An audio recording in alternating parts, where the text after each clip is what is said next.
All right, thanks, Ariel. Well, there's a new party popping up all over the city, and while it's becoming popular, some worry it could actually be illegal. Our 10 News reporter Kalina Estrinos explains how pot is at the center of this debate.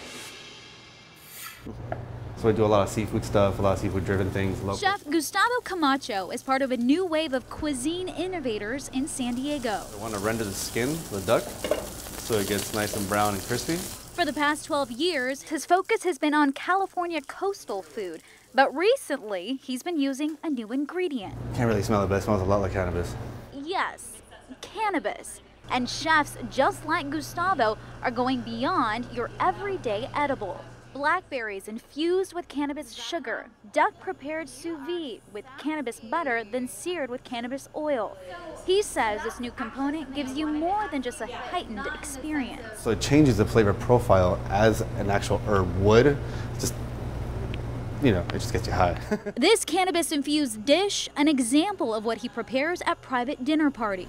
Closed Door Supper Club is a pop-up that we do here in San Diego. Marie Daniels connected with Gustavo for a cannabis pop-up dinner she was hosting. Because most of my guests are patients for a particular medical problem that they're having.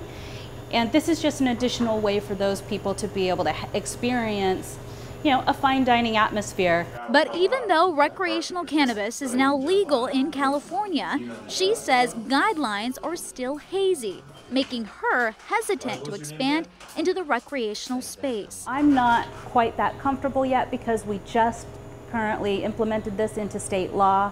The laws are not clear yet. So, with cannabis events and dinner parties growing in popularity, the question remains, are they even allowed? It's a different playing field now. Kimberly Sims, an attorney that specializes in cannabis law, says there's a fine line event hosts need to be aware of. The question is, are they engaging in retail sales when they purchase cannabis perhaps lawfully from a retail dispensary, but now they're going to infuse it into food, and then they're going to invite 20 people to this private event, and they're going to sell tickets to that event.